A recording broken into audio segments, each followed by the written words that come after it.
Brahmacharis means we are keeping them in such a way that their energies are loose, malleable. We can make anything out of them, just anything out of them.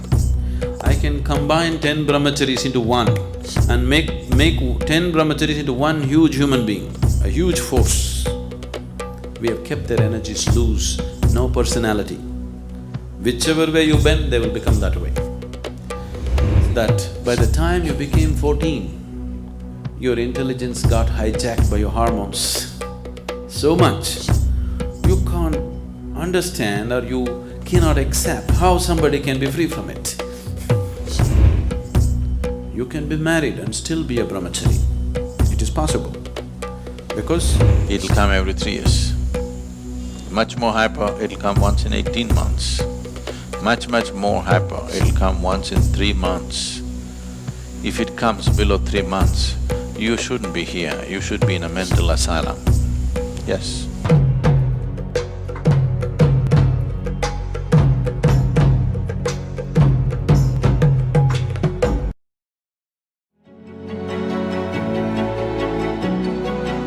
How important is a man's semen for physical, mental and spiritual well-being? Can wasting our semen damage us spiritually? well, semen is the basis of your physical existence, whether you're a man or a woman. You have come into existence because that is 50% of the ingredient. Yes? Well, we have skin, we have epithelial cells, we have hair, we have many other aspects of body, heart, liver, kidney, so many things. All these cells are of a certain potency in their own way. But semen is of an extraordinary level of potency, it can create a whole new life. Well, today you can take an epithelial cell and do a lot of things in a laboratory and maybe we can clone you, all right? So the potential is here also, but it is not in the same dynamics as it is in a cell, which you're referring to as semen. So in the yogic culture, this is called as virya. Virya also refers to what you call as vajra, which means stability, or diamond, which is the hardest thing. So in the human body, virya is considered to be like vajra. That means it is one of the most potent things if you know how to use it. Well, how to use it means you can use it to produce a child. That's one thing. Well, if this question is coming because you are using it to spill it on the JNU bed sheets, okay? If that's how you're using it, well, that's your compulsion, you're doing whatever you're doing. This is not something to be judged morally, that's not the point, it's a question of what is the level of compulsion that one has. But anything in this body, can it be transformed into a different level of function? Absolutely. Not just semen, just everything in this body can be transformed. Say, suppose I give you all soup-making ingredients, same soup-making ingredients to every one of you. Do you believe all of you will produce the same soup? No. You will produce 500 varieties of soups, those same ingredients. That's all that's happened with us right now. All of us are fundamentally same ingredients, but see how different each one of us are. Different soups. Well, if I give you soup-making ingredients, either you can make a great soup or a lousy soup. Depends what kind of skills you have, isn't it? So this goes for everything, not just for semen. Every dimension of your body and your mind, you can transform into something tremendous, or you can make it mediocre, or you can make it a serious problem. Every aspect of your life. That goes for this aspect of life also. Say, people are making it literal translations, but if you want to produce a certain, let's say, epithelial cells, how much energy the body spends on it? And if you want to produce a cell which you call a semen, how much energy body spends is very different. This can be scientifically established. So, when you're investing so much energy in that, obviously it has a potency if you know how to explore. But are you competent to explore? Are you capable of exploring? Do you have the necessary sadhana and guidance to do that? That's a big question mark. Namaskaram Sadhguru. What does the path of Brahmacharya involve? How do I know whether I am capable of that?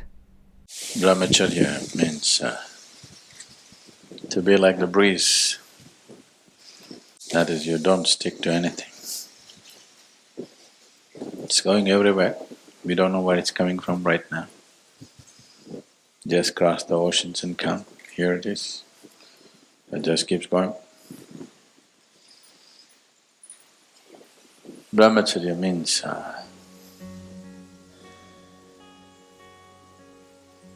simply just being life. Just to live the way you were born. Alone. Even if your mother happened to bear twins, you still were born alone. In a very close association with the Divine. Just to live like that. Brahmacharya is not a great step. Just to exist as life is. Marriage is a great step. You're trying to do something very big. At least people believe so. Brahmacharya means you did nothing. You allowed your life to happen, just the Creator made you. You don't make anything out of it. To be on the path of Brahman or the Creator, just to be His way, not your way. Marriage, you get married thinking it's going to be your way, but it's going to be somebody else's way.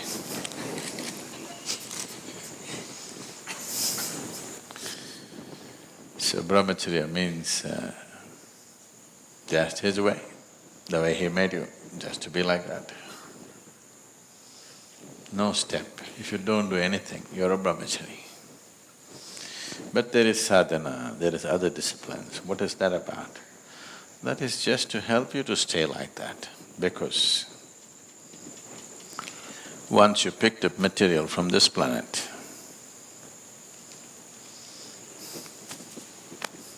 once you pick up substance from this planet, the qualities of this planet will enter you and try to rule you. One basic quality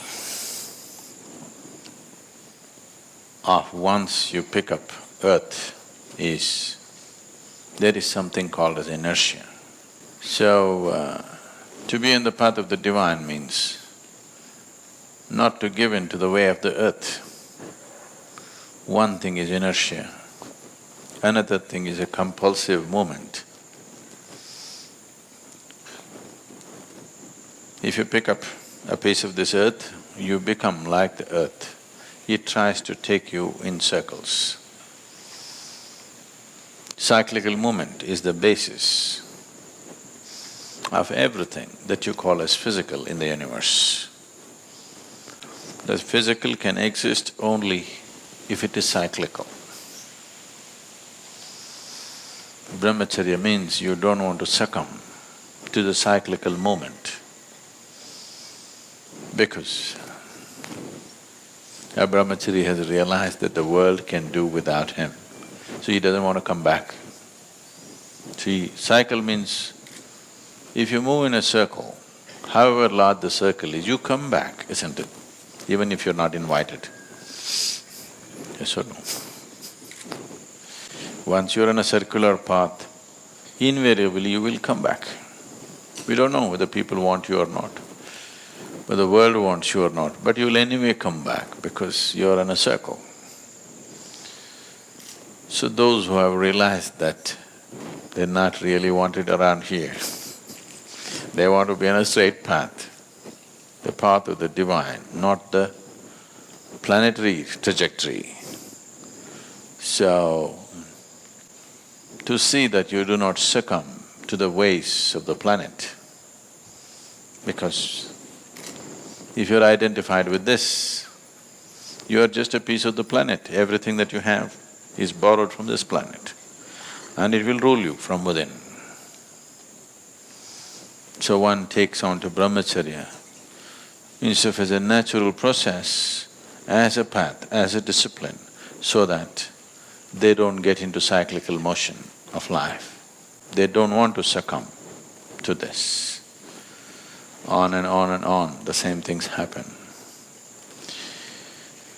So what does it involve? If you're very conscious, it involves nothing. Very simple.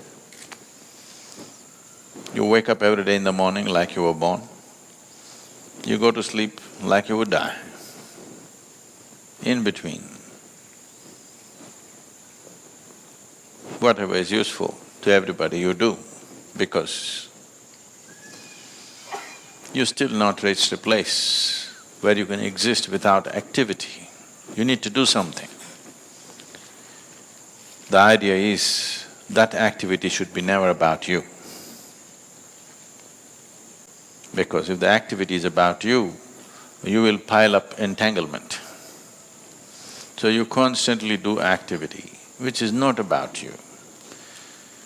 You do that much activity, when you go to bed, you don't have a moment, you fall like you're dead. When you wake up, before the birds get busy, rest will be taken care of by grace. Need not do too much because we invest a certain amount of energy to manufacture a brahmachari. Actually, it shouldn't be necessary. If they simply didn't do anything, they would be there.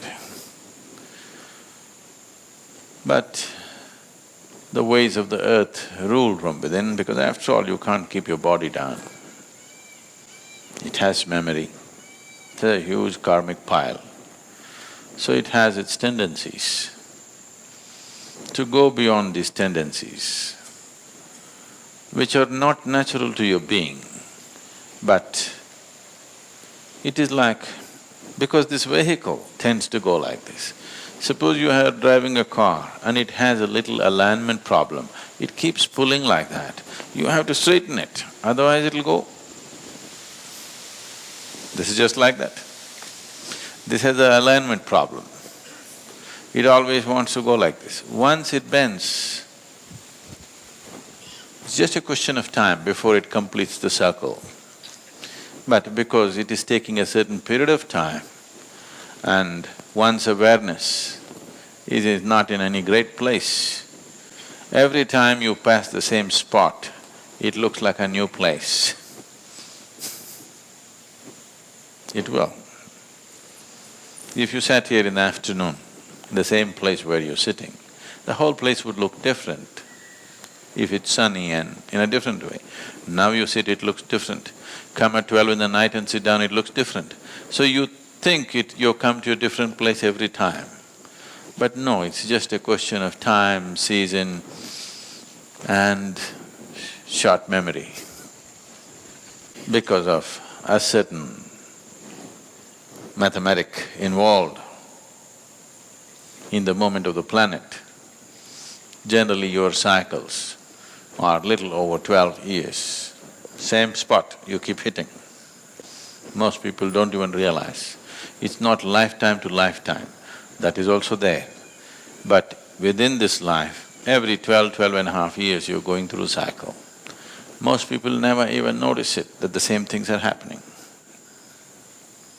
Most people, 99.9% of the people don't notice. Very few people notice the same situations and both physiological, psychological and outside situations, similar things are coming by. If you're little hyper, it will come every 6 years. If you're little more hyper, it'll come every 3 years. Much more hyper, it'll come once in 18 months. Much more hyper, it'll come once in 3 months. If it comes below 3 months, you shouldn't be here, you should be in a mental asylum. Yes, if your cycles are less than 3 months, for sure, you're dangerous for yourself and everybody around you. You should be in an asylum. Because your cycles are so short, you will become volatile, dangerously volatile. So, whether you're doing a 12-year cycle or you're doing a 3-month cycle, it's just the difference is only question of percentages of madness, isn't it? If you're doing 3-month, everybody can see that you're mad. If you're doing 12-year cycles, people don't make out, but you know. If you're sincere, you know you're crazy. If you're straight with yourself, you clearly know you're crazy. Only thing is, because it's 12.5 years or so, you can fool the world that you're okay. If… I want you to, all of you to look at this. Sincerely look at yourself. Don't worry about the social impact. You don't have to admit it to anybody. Okay? Within yourself, aren't you quite insane? Don't have to say anything. You don't have to admit it in front of people. But I want you to sincerely look at this. If you're sincere and straight about yourself, you know you're quite off. If you've admitted this to yourself, you want to fix it.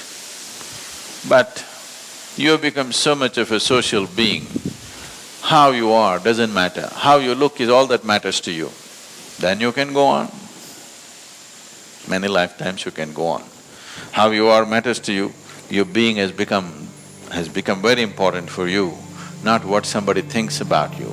It is not another person's opinion which is crafting your life. It is the nature of your being. If that happens, you will naturally be on the path of the divine. You will want to be there. There is no other way. One thing is, it's good for the nation's population. I'm just listing the benefits. Why Brahmacharya? What is Brahmacharya first?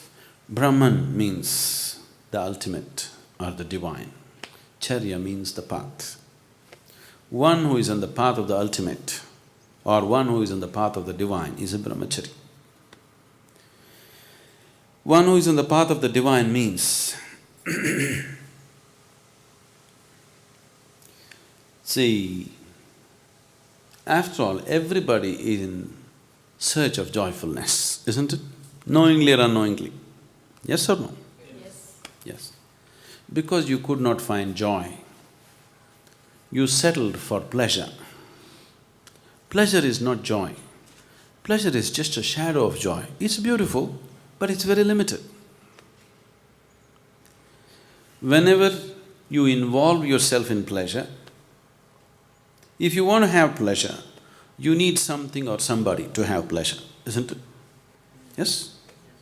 The deeper you go into pleasure, the deeper your bondage with this something or somebody. Yes?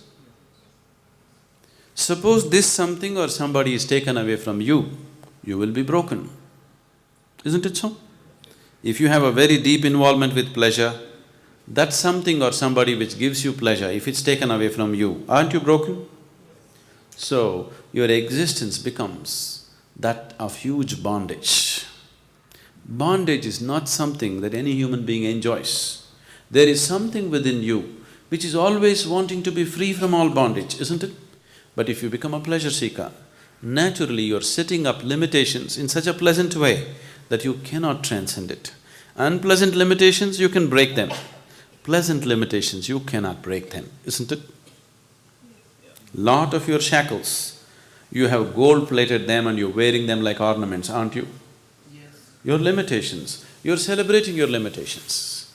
Once you start celebrating your limitations, then there is no way to become free of that. So Brahmacharya means you are on the path of the divine. That means, first step towards that is you're joyful by your own nature. Whenever you're very happy, you're joyful, have you noticed you don't seem to need anything? Yes? On a particular day you're very happy. If you don't eat, if you don't sleep, it doesn't matter. Is that so? you're unhappy, then everything has to be perfect, you complain about everything in the world. Isn't it so? When you're really joyful, just see, it sets you free. When you're unhappy, everything is important, everything has to be in a particular way. For everything you will complain. Unhappy people are always complaining. Happy people are always easy to work with, easy to be with, because nothing matters when you're happy. Everything is flexible. Which is freedom? Joy is freedom or pleasure is freedom? Joy is obviously freedom, isn't it? So, you're seeing how to become joyful. If you seek it outside, you will invariably end up becoming a pleasure seeker. Anyway, the source of joy is within you. Whenever you were happy, did happiness happen from within you or did it rain upon you from outside? Always within you, isn't it? So if the source of happiness is within you, searching for it outside is quite a stupid thing. Yes? It is just that the source of happiness is within you, you are using an external stimulus to bring forth the joy in you. Or in other words, your joy is on push start. Shall we fix self-start on it? Don't want? If you put self-start on your joy, then you're a Brahmachari. Now, you're on the path of the divine. You're joyful by your own nature. Have all the Brahmacharis here become like that? Maybe not, but that's the intention. They're working towards that. To work towards that, you need a certain space and time of your own, that you don't have other things to handle in your life. So, they have chosen a certain way of life. Now, yesterday we went up the mountain, just carrying your own body weight and reaching there, many of you, your legs are trembling, isn't it? Suppose you want to carry 4 people on your shoulders and walk up the mountain, how many of you would make it? Most of you would not make it, isn't it? So that's why Brahmacharya. You understand? You are planning to climb a big peak. If you had the strength to carry 10 people on your shoulders and walk, that would be fantastic. But we rarely find such people. It's better to walk alone. So they walk alone. Now, your problem is that by the time you became 14, your intelligence got hijacked by your hormones so much, you can't understand or you cannot accept how somebody can be free from it. Somebody can just sit here and be happy. They don't have to get married, they don't have to run behind the opposite sex, they don't have to do this or that. They're just happy doing simple things in their life, more joyful than you, more intense than you. So does it mean all of you should become a Brahmachari? No, all of you should become a Brahmachari internally. In terms of lifestyle, not necessarily. Brahmacharya does not mean just celibacy, okay? That is just one of the aspects that have been taken up as a supportive system to become a Brahmachari. Brahmacharya means you're walking the path of the divine, that you're ecstatic by your own nature. You can be married and still be a Brahmachari. It is possible. Because you are joyful by your own nature, you're not trying to extract joy from your husband or wife.